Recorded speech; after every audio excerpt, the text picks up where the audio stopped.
Nuestro director de noticias, Juan Guillermo Ríos, entrevistó en su sección Rinda Cuentas al nuevo alcalde de Bogotá. Bienvenido, Juan Guillermo, adelante con su invitado. Gracias, Sandra. Hoy estoy con el doctor Gustavo Petro. Ha hecho una carrera meteórica en la política y, por supuesto, una carrera signada por la defensa del interés común, del bien común, nunca del bien particular.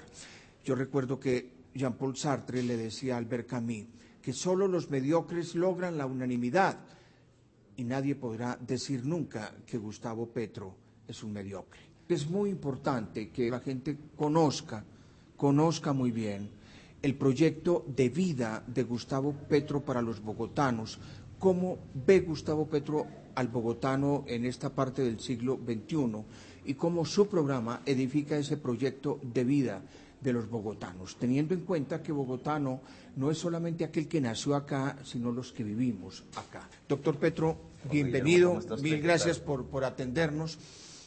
Ese proyecto de vida del bogotano, ¿cómo es la parte de incluir a ese ciudadano en su programa?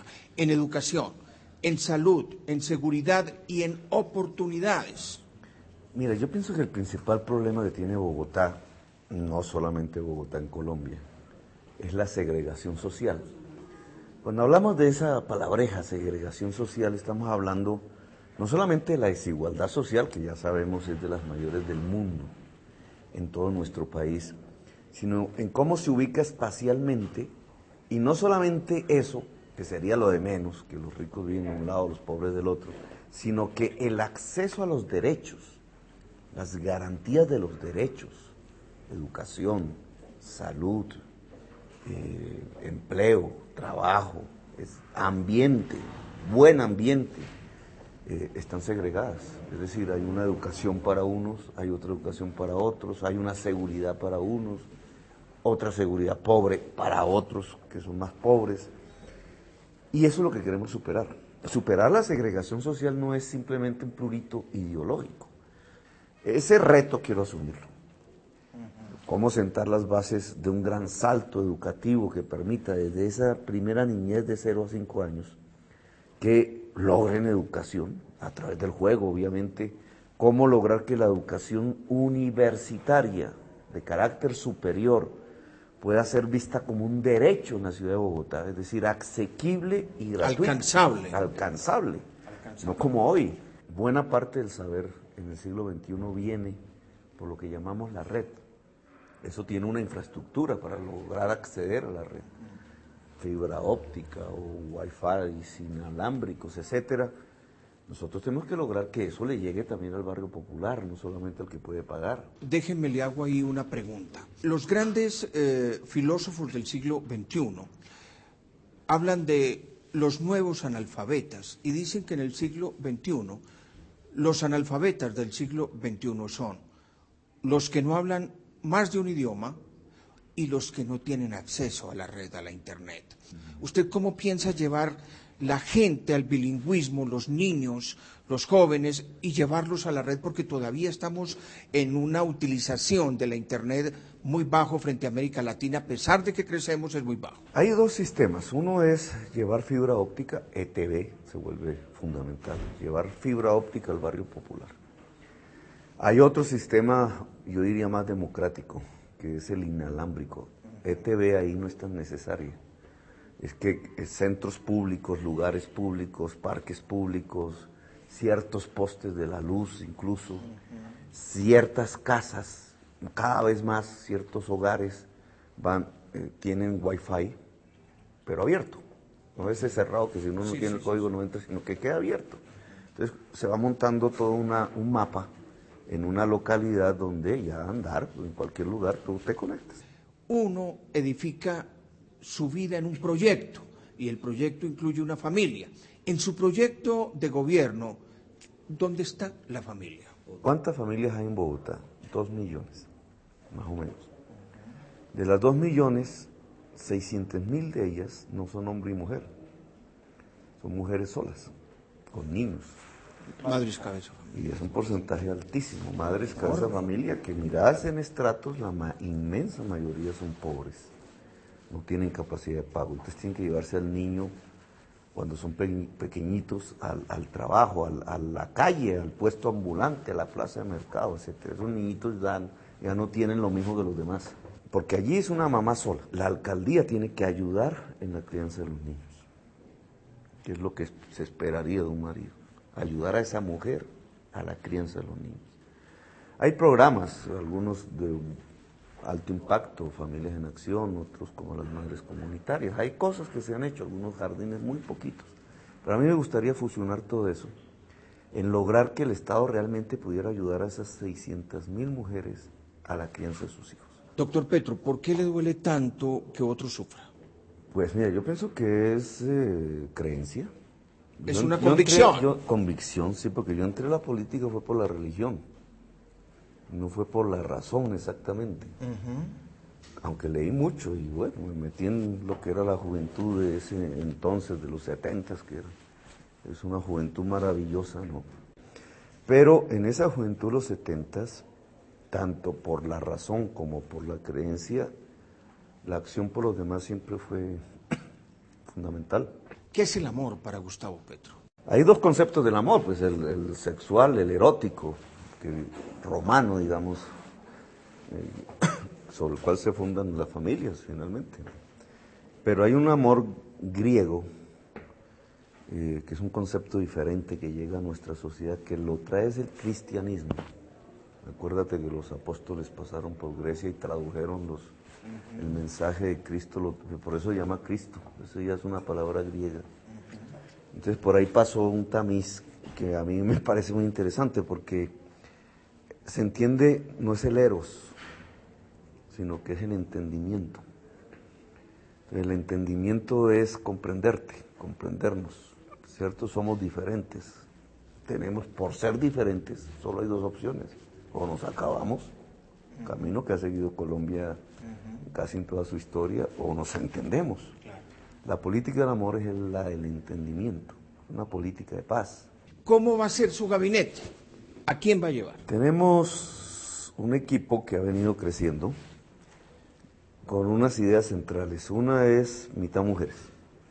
La política del entendimiento significa llevarla a la poder práctica a quienes se han discriminado, ¿cierto? Y entonces, por ahí se empieza. El grupo poblacional más grande que se ha discriminado es la mujer. Mitad mujeres, no solamente por composición numérica, sino que hay que entregar poder de decisión a la sociedad y por tanto a las mujeres. Entre ese grupo aparecen personas como María Mercedes Maldonado, ella es una experta en uso del suelo. Está Ana Teresa Bernal, víctimas, que es un tema nuevo, esto porque la ley recién se aprobó y entonces cómo se aplica en Bogotá la ley de víctimas. Allí tenemos a Consuelo Humada, Ciencias Políticas, Universidad Javeriana. Tenemos del lado de los hombres, entonces tenemos a Jorge Iván González, doctor en economía, experto en el tema de segregación social de Bogotá, tarifas de servicios públicos. Trabaja mucho para la ONU. Paul Bromberg, magnífico, pues exalcalde, pero estudioso del tema de cultura ciudadana. Está Ricardo Bonilla, también doctor en economía, pero él es, a diferencia de Jorge Iván González, tiene su experticia en el tema de ramas productivas, puesto de trabajo, que me interesa mucho, que de ahí que sacó el tema de la economía popular y cómo ver un Estado que le ayude a la economía popular, que en Bogotá es crucial. Los jóvenes, ¿cómo van a gobernar con usted? Las juventudes, hay que ponerlo en plural. Las juventudes. Que son las nuevas ciudadanías. Las nuevas ciudadanías tienen una serie, se juntan por causas democráticas. Y esas causas no por intereses económicos. Entonces hay diferentes causas. Hay una muy grande que es la deportiva, que tiene formas de organización juveniles propias, que son las llamadas hinchadas, estigmatizadas. De ellos, ¿qué he aprendido? Ellos cuando se reúnen y dicen, bueno, ¿cuál es la violencia en el estadio, sus alrededores? Bueno, es que es el único espacio que nos queda. Cuando él sale a la calle, entonces tampoco hay espacio. Entonces no hay ni parques, no hay nada. Y entonces, ¿cuál es su espacio? Entonces, El estadio. se va volviendo el estadio. Entonces, claro, ya si el estadio es el único espacio, ahí viene un conflicto por ese espacio. No hay que entregar espacio a la juventud. En la época de la dictadura de Pinochet, sobre todo en la parte final, los jóvenes convirtieron los estadios en los partidos de fútbol en una manera de protesta. Sí, como en Sudáfrica, Mandela. Ahora sí. me critican porque yo he dicho que... No, eso está bien. Porque Mandela peleó contra el apartheid y el apartheid es lo más parecido a la segregación social que hay en... De acuerdo. Y entonces, esas dos luchas son similares. Hay que abrirle espacios a la juventud. Totalmente. Uno de los espacios es el poder de decidir. Ese es un espacio fundamental. Otro de los espacios es el virtual, que a la juventud, que es el Internet. Y otro de los espacios es el real, para crear deporte, cultura, lo que sea, pero en lo local. Y entonces ahí hay una política que es entregarle todos los espacios del IDRD a las juventudes. ¿Sus hijas qué le dicen? ¿De qué habla usted con sus hijas cuando ellas ven Petro alcalde, cuando ellas lo ven actuando en la política, lo ven en la televisión?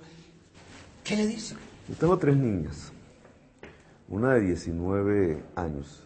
Ya usando un periodista me iban a hacer una campaña sucia hablando de asistencia alimentaria.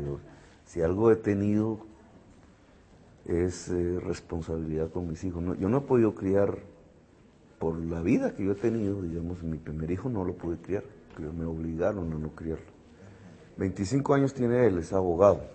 Yo tengo 3 muchachos que son mayores de edad, todos ya uno sale de la universidad, otros, mi niña mayor 19, ya tiene 20 años realmente, estudia en Francia, y las otras 2 son niñitas. Entonces tengo una de 3 años y una de, ya va para 9 años, Sofía y Antonella. Antonella todavía no comprende bien, sino que su papá se va, y mi niña de 9 ya sabe, ella es compañera de la hija Mocos. Ah, sí. Allá a veces con Mocos nos vemos en las reuniones. Ella ha entendido, a ella le dan 2 mensajes, a través de sus compañeritas, los papás, Claro. o las mamás. Entonces a ella le llegan 2 mensajes, te dice, papá, tú fuiste guerrillero, ¿eso cómo fue? Eso es malo. Entonces me toca explicar la historia. ¿Y usted qué le dice? Yo peleé por los pobres. Bolívar también fue guerrillero. Jesús también lo acusaron de ladrón y de insurgente y lo trataron mal, su sociedad. Pero Jesús lo que decía era que había que tener un amor preferencial por los pobres. Y ella entiende el mensaje, al punto que cuando le preguntan los medios, entonces ella dice, es que mi papá quiere luchar por los pobres. ¿Su esposa? Mi esposa es una equilibrante, porque ella, mucho más joven que yo, ¿cierto? Una generación, son visiones diferentes, mucho más joven, hermosa, yo no. Caribeña como yo, pero ella sí se crió en el Caribe y yo no. Entonces yo soy culturalmente cachaco, excepto en el baile. ¿Baila bien? Sí. ¿Y canta? No. Nada. Creo que esta garganta no me sirve sino para de vez en cuando echar un discurso. Doctor Petro, háblele a los bogotanos. Nuestro propósito es una Bogotá humana ya. Bogotá humana ya significa políticas de gobierno que efectivamente ayuden a superar la segregación social. A eso me comprometo. Pero hay otro gran reto del siglo XXI que implica Bogotá humana ya, que es la naturaleza. Estamos ante el cambio climático, es una realidad, lo estamos viviendo, ya para nadie es un secreto que el clima cambia de manera negativa para la vida. ¿Por qué? Porque así lo produjo el ser humano. Es colocarnos en el siglo XXI y asumir sus retos, los del conocimiento, los de la igualdad social, los del equilibrio con la naturaleza. Pues doctor Petro, muy amable usted por atender esta invitación que le hemos formulado para que participe en este noticiero. Cuando venía para acá, me embolaté un poco y con la dirección y preguntaba hasta que di con la que era y me dijo, ¿y usted por qué va para allá? Dije, porque voy a entrevistar a Petro. Me dijo, hombre, Petro es un riesgo. Y yo le dije a esa persona, sí, es cierto. Es un riesgo para los corruptos y para los bandidos. Mucha suerte. Bueno, Guillermo, sé gracias, que le va a muy ir amable. muy bien. Gracias. Sandra, siga usted con el noticiero.